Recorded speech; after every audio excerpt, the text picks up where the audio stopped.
Dans Luc chapitre 18, le verset 7 à 8, il est dit, alors, Luc 18, verset 7 à 8,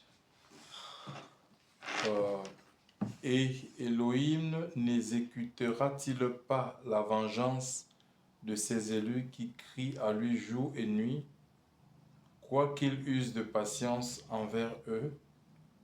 Je vous dis qu'il exécutera la vengeance pour eux rapidement. Mais quand le Fils d'humain viendra, trouvera-t-il la foi sur la terre? Donc il est temps de rappeler que Dieu a dit dans ses lettres avec des contextes particuliers. En l'occurrence, ce texte-là, il commence au verset 1er. On nous parle d'une situation dans laquelle s'est retrouvée une femme dans le veuvage qui avait perdu son mari et qui était affligée par une situation qui remettait lourdement en question son devenir, en fait. Et on dit dans ce texte qu'elle a été auprès d'un juge qui ne respectait personne, mais qui pourtant avait le pouvoir de répondre par des solutions exhaustives aux problèmes qu'elle rencontrait.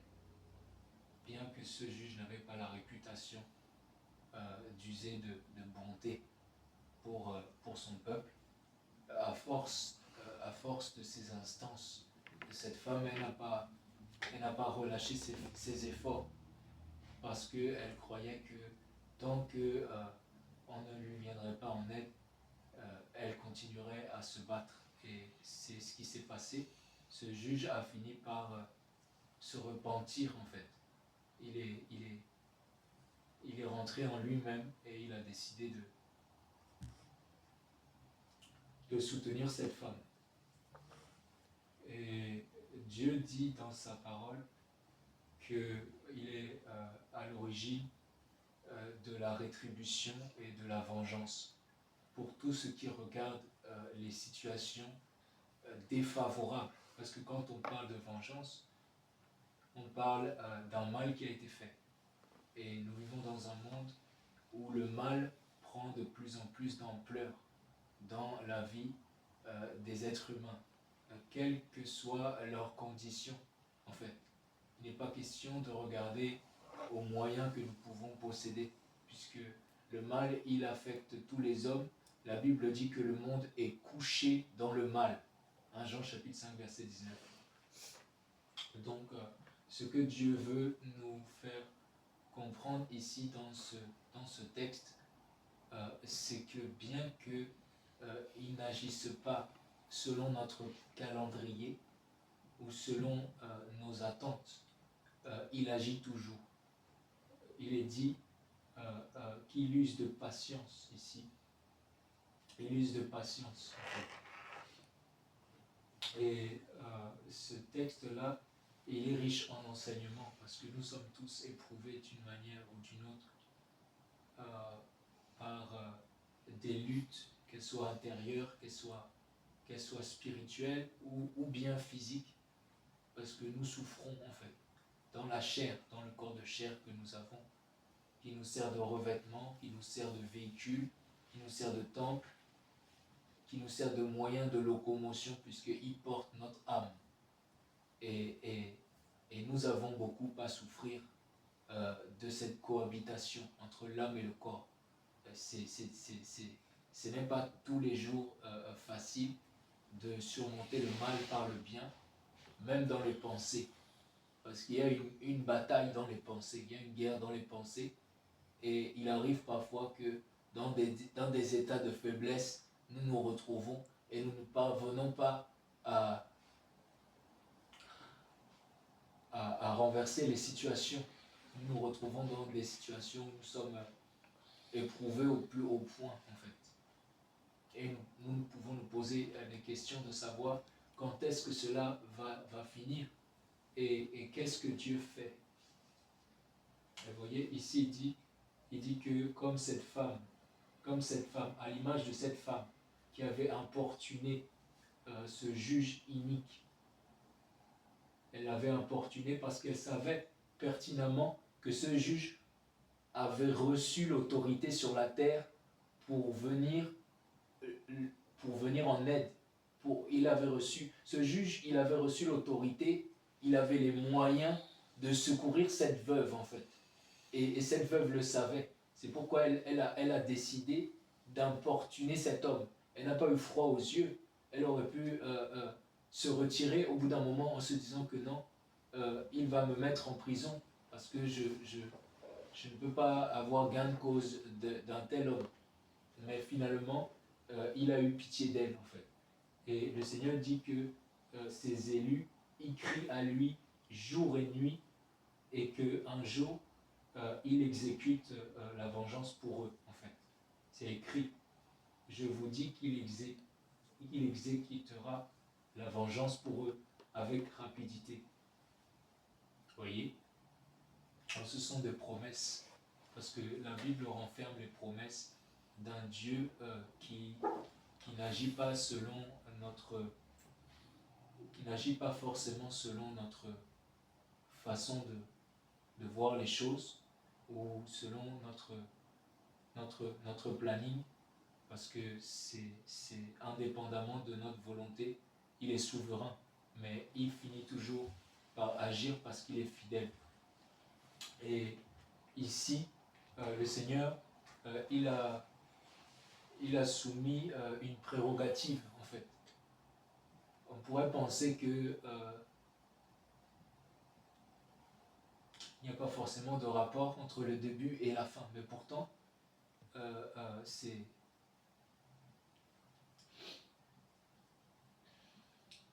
un constat, en fait. Le Seigneur dit qu'il se pose la question de savoir si, quand il va venir, il trouvera la foi sur la terre. C'est la question qu'il pose.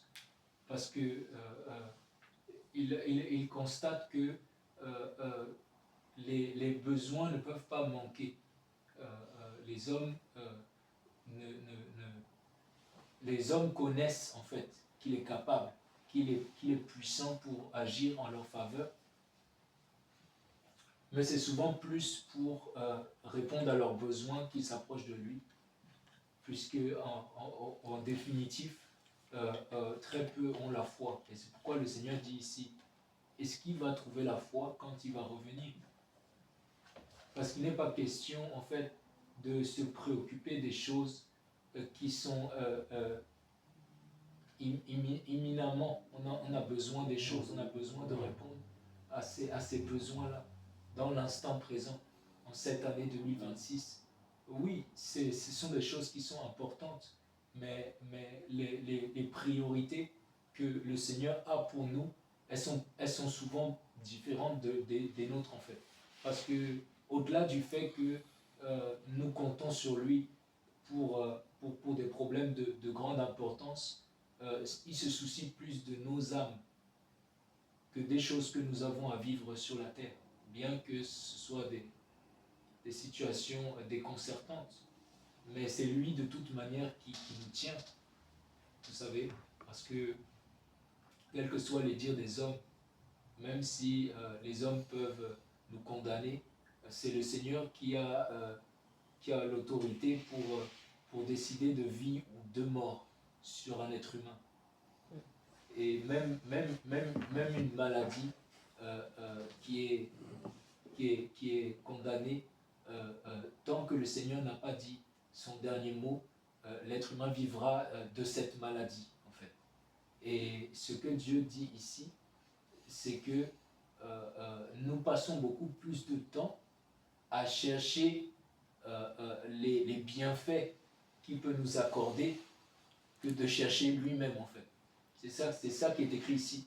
Parce que vivre par la foi, ça revient à lui être agréable, en fait.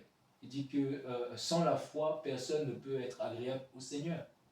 Et c'est cette foi-là qui nous manque. parce qu'il ne cessera jamais de répondre à nos prières, en fait. Parce que la Bible dit que Dieu est bon et qu'il prend plaisir à faire du bien aux hommes. Même les hommes qui vivent dans l'iniquité, dans l'injustice et qui prennent du plaisir sont bénis par Dieu, en fait. On le voit. Sur la terre, il y a beaucoup d'êtres humains qui sont prospères, qui sont en bonne santé, qui travaillent et qui gagnent très bien leur vie, en fait, qui ont des familles nombreuses, qui sont enviés, en fait. Donc on peut considérer que ces gens sont bénis parce que Dieu a permis que ces gens-là puissent réussir dans certains aspects de leur vie, mais ça n'empêche que ces gens-là ne se soucient pas de lui, en fait.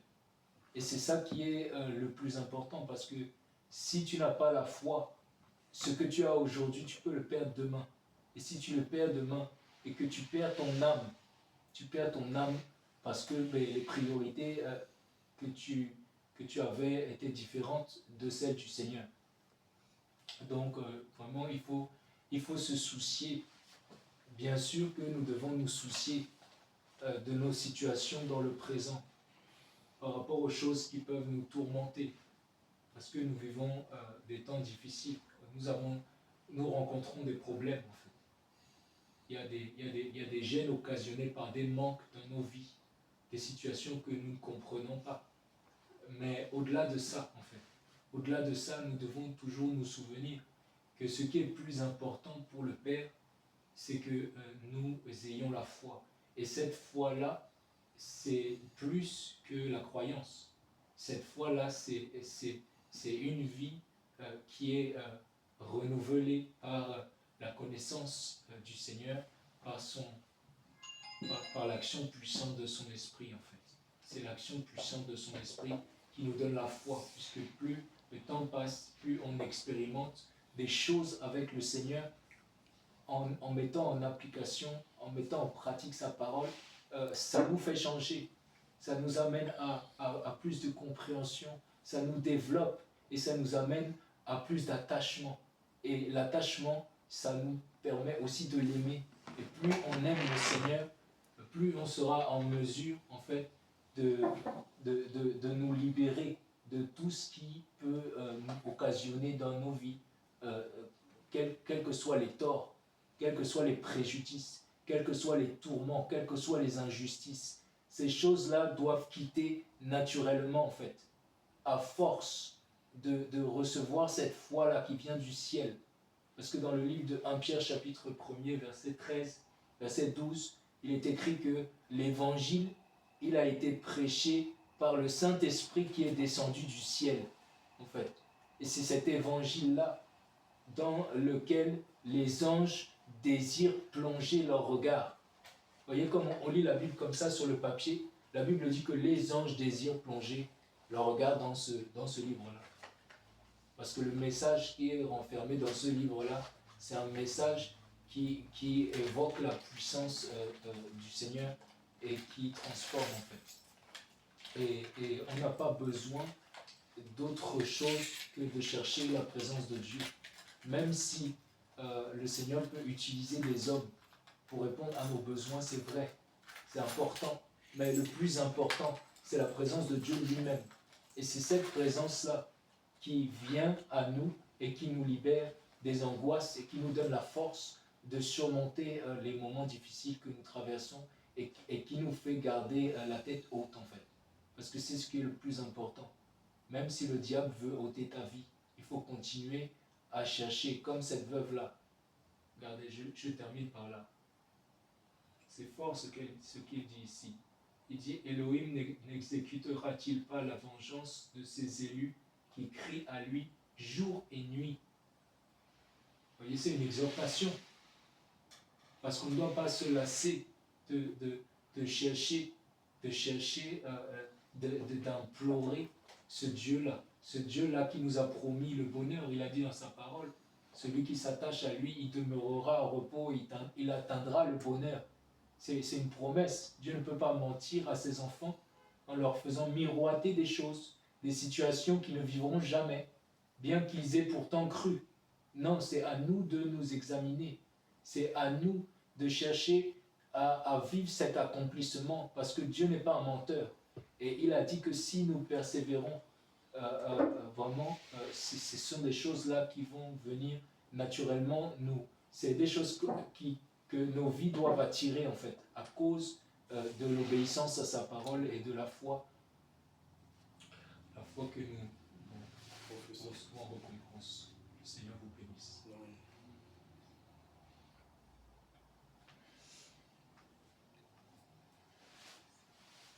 Je vais demander au Seigneur qui nous donne la force de continuer à cultiver des vies de prière épanouies. Seigneur, nous voulons te rendre grâce. Merci encore pour ces instants, Seigneur. Nous te demandons de nous réajuster, Seigneur, par rapport à notre approche vis-à-vis de ta personne, Seigneur Dieu. Et parfois, nous sommes, Seigneur Dieu, remplis de demandes. Et pourtant, tu veux de l'intimité, tu veux de la proximité. C'est ce qui attire et déclenche les bénédictions, Seigneur, dans nos vies. Seigneur, continue à sonder nos cœurs, à sonder nos vies. Mon Dieu, mon Père, intensifie. Seigneur, mon Dieu, mon Père, dans œuvre plus pour notre aide, afin que nous soyons entiers pour toi, que tous les plans, Seigneur, de nos vies, tout ce qui peut être comme légèreté, superficialité, que ces choses quittent nos cœurs et nos vies, Seigneur, et que nous soyons véritablement à toi, dans le puissant nom de Jésus-Christ. Seigneur, béni soit ton Saint-Nom, Père. Alléluia à toi, béni. Gloire à Dieu.